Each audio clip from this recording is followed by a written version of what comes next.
Passover feast, Jesus knew that his hour had come to depart from this world and go home to the Father. Having loved his own who were in the world, he loved them to the very end.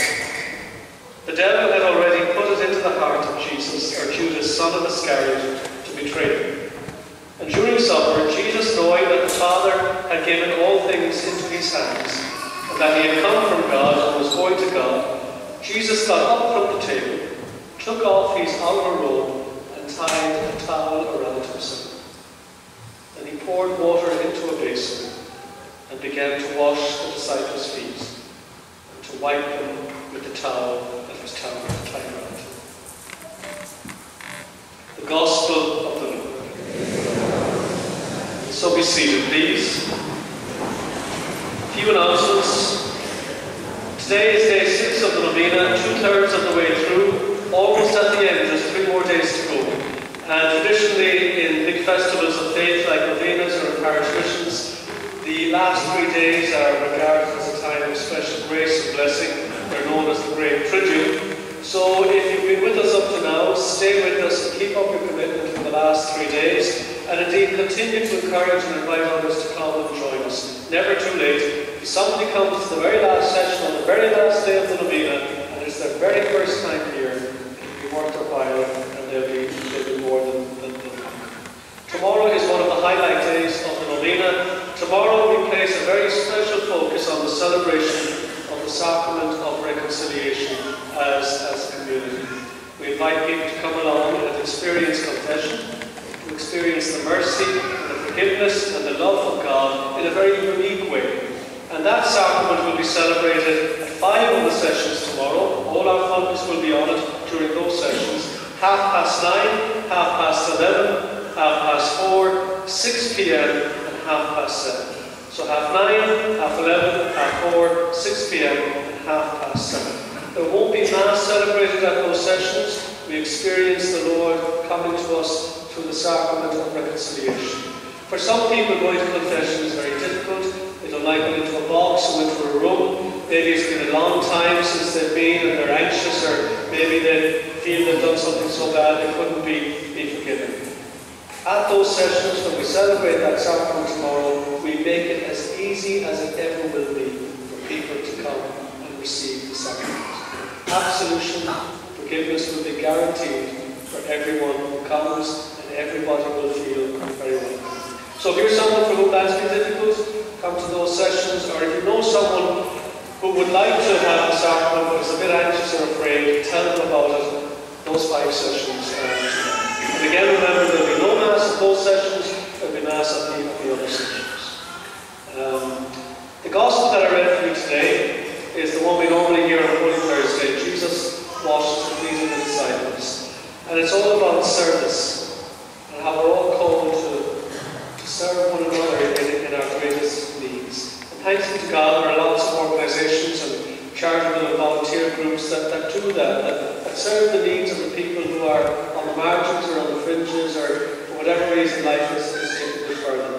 And today we have a guest speaker coming from just such an organisation, the Simon Community, who help with the homeless.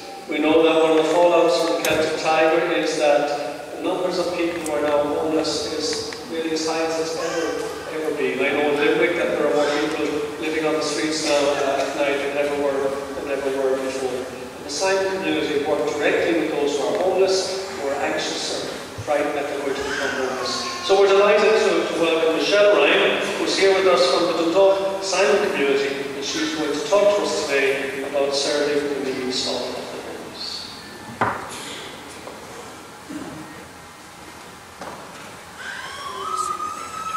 Good afternoon. My thanks to Father Michael for inviting me to join you in Novena, and for allowing me the voice of my own belief that serving the needs of people who are homeless and helping to rebuild the lives of people who are abandoned, who are suffering, is both a blessing and a responsibility. Dundalk Simon Community celebrated its 40th anniversary this year. In saying that, I am reminded of all the people who walked that path together down through the years. opened our doors to the homeless in 1974, our community could offer little more than a warm meal, a place to stay for the night, and the promise of hope.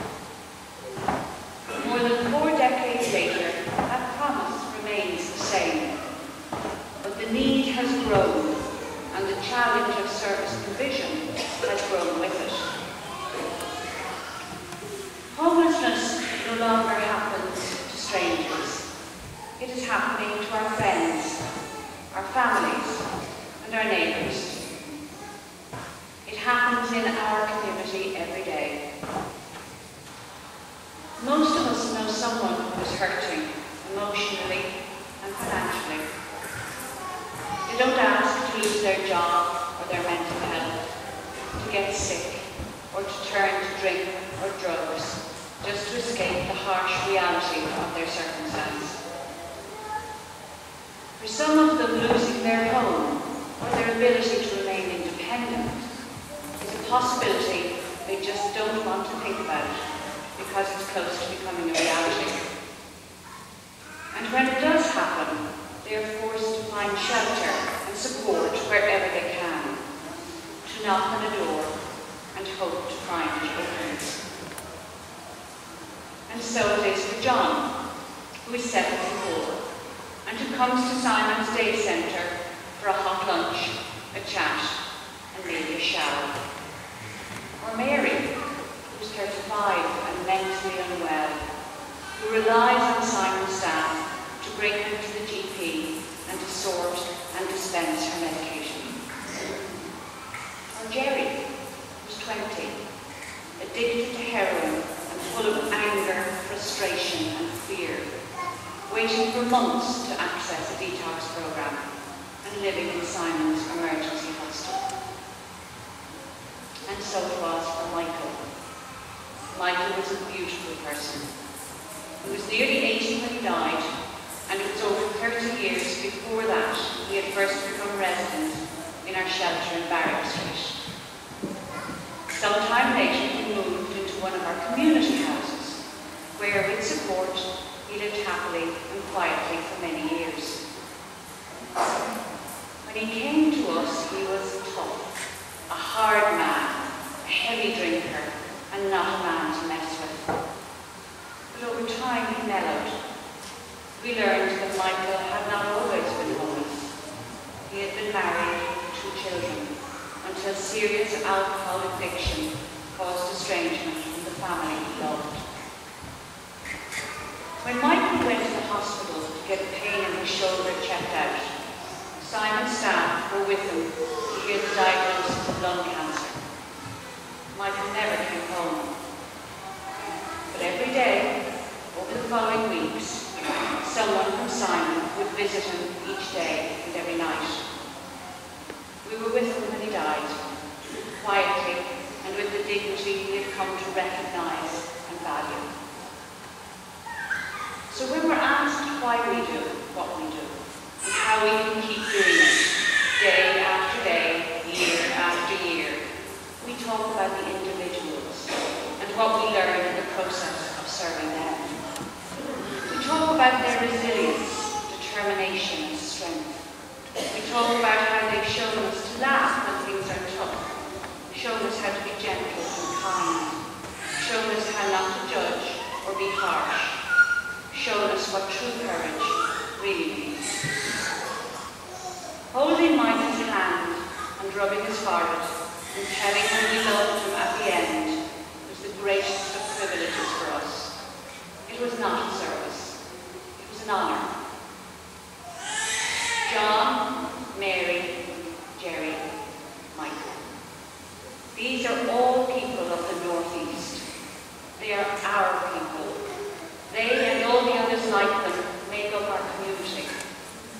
They have rights as human beings, and we have a responsibility to respond to their needs. They are the reason we put best foot forward each day, and the reason we discover ourselves enriched in doing so. You might not think it, but theirs are some of the good stories, stories people like to hear. Yet there are bad stories too. haven't had the resources or been able to reach. People who have died without dignity, without work, without family or friends, or even strangers to hold their hand. The road we all travel together is not an easy one. Any one of the people I have mentioned could be seen as having little value, a drain on society's resources, on our taxes, on our system. But the truth is, they have value. They come with gifts. They can show us something, teach us something, tell us something. They help us appreciate the values of simplicity, humility, and solidarity with those less fortunate than ourselves.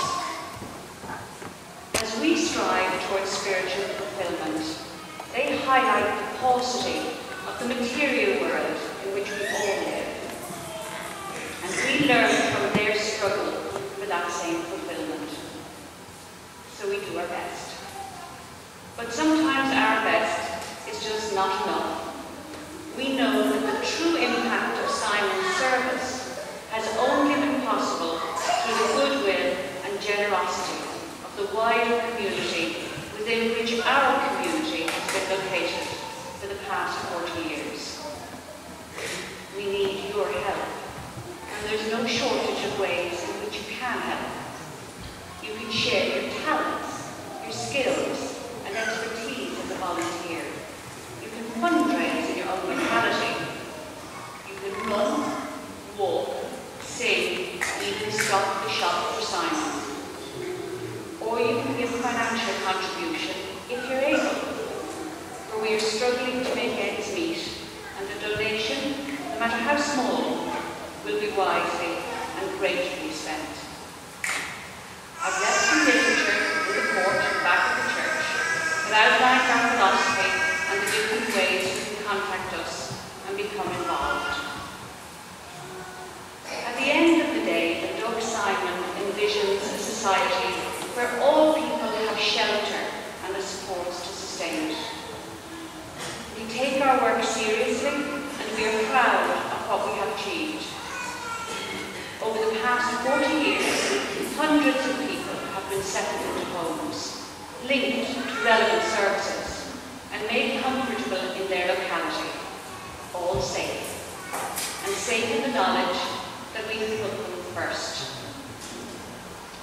Perhaps one of them was your neighbour, or the cousin of a friend, or perhaps someone attending here today.